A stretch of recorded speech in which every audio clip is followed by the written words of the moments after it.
I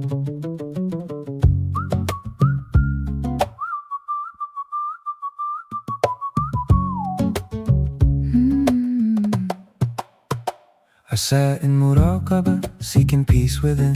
When a cold shadow brought a sense of sin, It was the enemy with a smile so cold, seeking to steal the joy my heart should hold. I raised my voice, la hawla, I cried. but he only laughed standing by my side. Your words are dust, he mocked with a sneer. They carry no weight while you're living in a fear. I shouted holy words, astaghfirullah, then kalima to make him flee, but he stood still and laughed at me. Your prayers are empty, he said with a sneer. They have no power while you live in fear. I dun dun dun dun dun dun dun dun dun.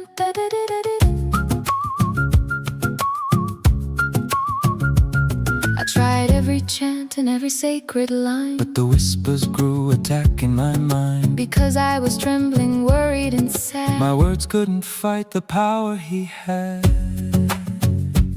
Then in the vision my grandfather appeared, the one from Lahore whom the darkness feared. He didn't use beads or a prayerful song. He looked at the shadow, fierce and grim, and shouted a truth that leveled him. Son of a pig, are you leaving or not?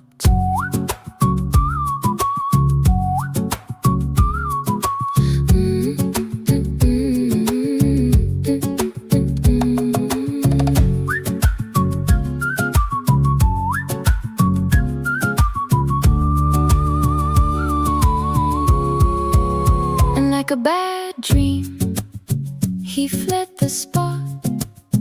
For truth has a fire that the liar has not. Now listen, my friend, to Khawaja Shamsuddin. Unhappiness is the weapon the devil keeps in store. He doesn't fear la hawla from a heart that is sad. He only fears the soul that is certain and glad. He wants you to worry about what if and why, to make you ungrateful beneath the blue sky. But if you hold tight to the gifts in your hand, your sight and your health, the way that you stand, then the whispers will fade and the shadows will depart. For the devil can't live in a happy heart. Be turned to your left as the prophet once taught, and spit 3 times to clear what the darkness has brought.